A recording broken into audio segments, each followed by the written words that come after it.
নিজেও খুব উত্তেজিত, তার কারণ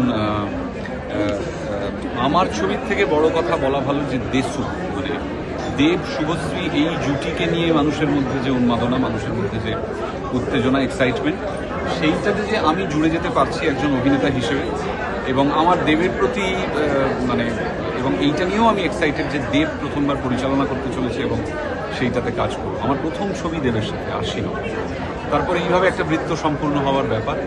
এবং বহুদিন ধরে শুভশ্রী আমার খুব পছন্দের অভিনেত্রী, কিন্তু কিছুতেই কখনো মানে ঠিক শুভশ্রীর সঙ্গে অভিনয় করা হয়নি, সেই সুযোগ এবারে আসতে চলেছে। তো অনেক কিছু নিয়ে দেশু 7 আমার কাছে খুব স্পেশাল, এবং আমার সম্পূর্ণ বিশ্বাস আছে দেবের ওপর এবং পুরো ক্রিয়েটিভ টিমের ওপরে যে একটা চমৎকার চরিত্র বা চমৎকার অভিনয়ের সুযোগ মাথায় রেখেই ও আমাকে ডেকেছে।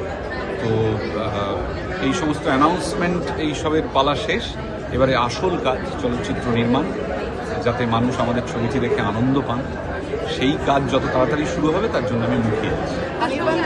আমাদের যা অর্গানাইজেশনস আছেন, যে সমস্ত গিল্ড, আর্টিস্ট ফোরাম, ফেডারেশন যারা আছেন, তারা নিয়মিত এটা নিয়ে কথা বলছেন, বসছেন।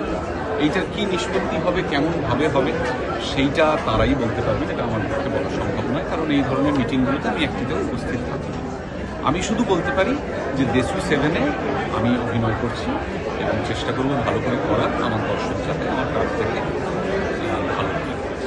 সিসিআইতে একটি কেস ছিল, কম্পিটিশন কমিশন অফ ইন্ডিয়া, সেইটা উইথড্র করে নেওয়ার যে প্রপোজাল আমাদেরকে দেওয়া হয়েছিল, আমরা সেটা মেনে নিয়েছি এবং আমরা চাই সেখান থেকে কেসটা উইথড্র করে নিতে। সেই চিঠি যেটা মূলত প্রসেনজিৎ চ্যাটার্জিকে দেওয়া হয়েছে, সেইটাতে আমার অবশ্যই মানে সকলেরই প্রিয় একজন সঙ্গী আমাদেরকে ছেড়ে দুর্ভাগ্যবশত চলে গেছে, এবং তারপরে মানে সেই শোকের আবহে অনেকগুলো জিনিস নিশ্চিত করতে, শুধুমাত্র অভিনেতা, অভিনেত্রী, কলাকুশলী, টেকনিশিয়ানদের নিরাপত্তা নয়, আরও অনেকগুলি নিশ্চিত করতে বা একটা এসওপি তৈরি করতে আমাদের ইন্ডাস্ট্রির যারা সিনিয়র, যারা গুরুজন এবং যে দায়িত্বপূর্ণ সংগঠনগুলি আছে, তারা মুহুর্মুহু মিটিংয়ে বসছেন, আলোচনা করছেন, সব পক্ষের কথা হচ্ছে।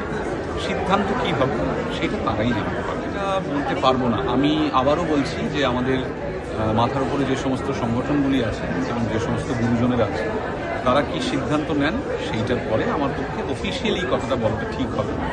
আমি যে ছবি পরিচালনা করতে চাই বা যেখানে অভিনয় করতে চাই বা গান বাজনা করতে চাই, মিউজিক ভিডিও করতে চাই, সেটা আমি আমাদের সামর্থ্য মতো, আমাদের সাধ্য মতো করতে পারি।